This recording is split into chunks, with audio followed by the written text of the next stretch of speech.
মানুষের যে মনোভাব দেখে আসলাম কালকে ওই গ্রামে, তারা কিন্তু পালাতে পারবে না।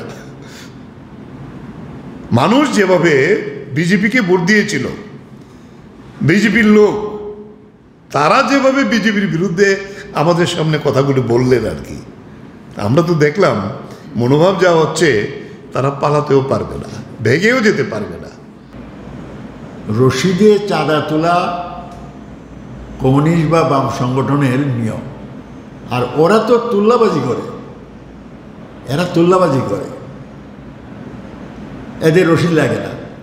এই তুল্লাবাজি তো উপর থেকে একেবারে মন্ত্রী পর্যন্ত তুল্লাবাজি স্বীকার করেছে। মেম্বারশিপ করা আমরা তো ভিক্ষার্থী নিশ্চয়ই আমরা করি, কারণ আমরা তো আর সেখানে রেলের ওয়াগন বিক্রি করে টাকা খাই না। লক্ষ লক্ষ কোটি কোটি টাকা তো আমাদের কেউ নেই, মানুষ আমাদেরকে দেয়, তাতে আমাদের কাজ চলে। আমরা আপনাদের কাছেও যাই, এরকমই আমাদের তো পদ্ধতি নিয়ম। নরসিংগড় এলাকার ভাগলপুর গ্রামে কৃষক সভার মেম্বারশিপের কাজ শুরু হয়েছিল। রাজ্যব্যাপী নভেম্বর মাসের 1 থেকে 10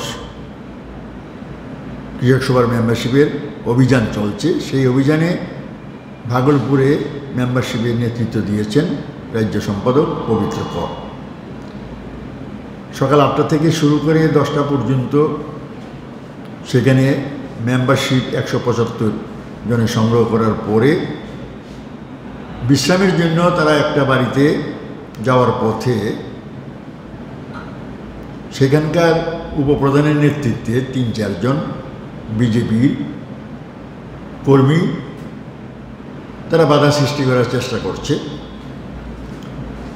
সেখানে আমাদের নেতৃত্ব বলেছেন যে আমরা তো আমাদের কাজ শেষ করেছি, আর বাধা দেওয়ার কি আছে, কেন বাধা দিবেন, না এগুলো করা যাবে না। এরকম একটা ভিডিও তারা আবার সোশ্যাল মিডিয়াতে ছেড়ে প্রমাণ করার চেষ্টা করছে যে সেই ভাগলপুরে কৃষক সভার সংগঠন করা যাবে না, এই হুলিয়া তারা দাঁড়িয়ে আছে। প্রথমত এই কথার মধ্য দিয়ে তারা বুঝিয়েছে যে তারা অগণতান্ত্রিক। দ্বিতীয় হলো, যার নেতৃত্বে এটা হয়েছে উপপ্রধান, একজন উপপ্রধানের পক্ষে এইভাবে কথা বলাটা গণতান্ত্রিক নয়।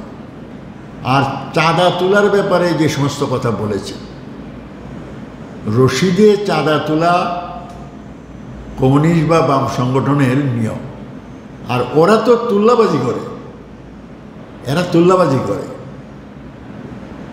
এদের রশিদ লাগে না। এই তুল্লাবাজি তো উপর থেকে একেবারে মন্ত্রী পর্যন্ত তুল্লাবাজি স্বীকার করেছে। তো যাই হোক, এইগুলো প্রচার করে কিছু করা যাবে না। মানুষ থেকে তারা বিচ্ছিন্ন হয়েছে এবং এই ধরনের কাজ করলে পরে মানুষই একসময় প্রতিরোধে এসে দাঁড়াবে।